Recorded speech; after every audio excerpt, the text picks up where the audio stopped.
সম্মুখে মৃত্যুদণ্ড দিয়ে রাখেন, এই দেশে কোনো ধর্ষণ হবে না। হবে না মানে হবে না। আপনাদের আইন ব্যবস্থা দুর্বল বিধায় আজকে এত ধর্ষণ হচ্ছে। একটা ছোট বাচ্চা পর্যন্ত এই দেশে নিরাপদ না। আপনি আমি কিভাবে নিরাপদ? আজ আসিয়া ধর্ষণ হয়েছে, কাল আপনার বাচ্চা হতে পারে, আমার বাচ্চা হতে পারে, আমি হতে পারি, আপনার বোন হতে পারে। তাহলে আপনি আমি কেন বসে আছি? কেন আমরা জাগছি না? আমরা আরো কবে জাগবো? আমরা কি বেঁচে থেকে মরে গেছি? আপনাদের কি শিক্ষা হচ্ছে না? এত কিছু পরে লজ্জা হচ্ছে না? আপনারা কবে জাগবেন? আপনাদের ঘরে কি মা বোন নাই, নাকি আপনারা নিজেদেরকে নিরাপদ মনে করছেন? আমরা কেউ নিরাপদ না, এই দেশে কোনো মানুষ নিরাপদ না।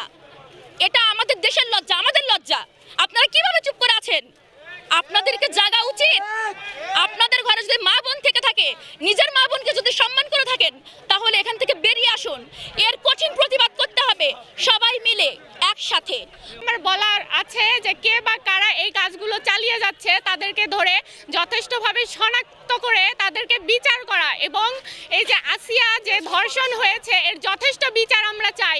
মৃত্যু শয্যায় সে বসে আছে, শুয়ে আছে, সে মরে যাবে, এরকম একটা অবস্থায় মানে বিচারের কোনো ঠিকানা নাই। একজন মানুষ যাদেরকে শনাক্ত করা হয়েছে যে তারা রেপ করেছে, তারপরেও তাদেরকে 180 দিনের জন্য বরখাস্ত করা হয়েছে। তাদের আমরা সারা বাংলাদেশে নারীরা নিরাপত্তাহীনতায় ভুগতেছি। আমরা চাই যে আমরা প্রত্যেকটা নারীরা যেন নিরাপত্তা পাই, এই সুব্যবস্থা আমরা চাই। আর এই যে ধর্ষকরা যে প্রতিটা সময় যে মেয়েদেরকে ধর্ষণের, ছোট ছোট বাচ্চাদের যে ধর্ষণ করতেছে, বড় মানুষদের মেয়েদের ধর্ষণ করতেছে, এটার বিচার কি? সুষ্ঠু বিচার না হওয়া পর্যন্ত ধর্ষকরা ধর্ষণ করতেই থাকবে। এরা যদি সুষ্ঠু কঠিন বিচার পায়, তাহলে প্রত্যেকটা ধর্ষকরা ধর্ষণ করার আগে দুবার ভাববে। শুধুমাত্র 22 ফেব্রুয়ারিতে যদি আমরা দেখি, 21 এবং 22 ফেব্রুয়ারিতে 17 জন নারী কিন্তু ধর্ষণের শিকার হয় নানাভাবে। আপনারা জানেন যে রাজশাহী থেকে ঢাকা থেকে রাজশাহীগামী একটি গাড়িতে একটা মেয়েকে ধর্ষণ করা হয়েছিল, তাও গাড়ি ভর্তি লোকজন থাকা সত্ত্বেও।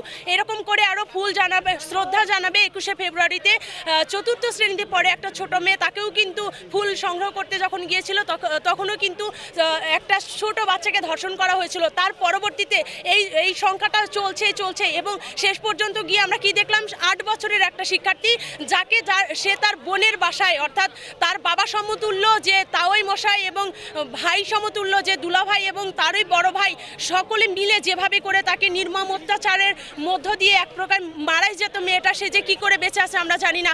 এই যে একটা জঘন্য একটা ঘটনা আমাদের দেশে ঘটলো, আমি জানি না আজকে আমিও সেফ কিনা, আজকে আমি এখান থেকে বাসায় যেতে পারবো কিনা। তাহলে বাংলাদেশ তো এরকম ছিল না। আর এত বড় একটা 24-এর গণ আন্দোলন হলো, যেখানে মেয়েদের অবস্থান ছিল সবার সামনে, সেইখানে সেই মেয়েদেরকে অবলম্বন করে এত বড় একটা ফ্যাসিস্ট মুক্ত আমরা দেশ গঠন করতে পারলাম। সেইখানে মেয়েরা স্বাধীনভাবে চলাচল করতে পারছে না। তারা নানাভাবে মেয়েদের নানান দোষের কথা বলে তারা এই বিষয়গুলোকে সামনে নিয়ে আসে।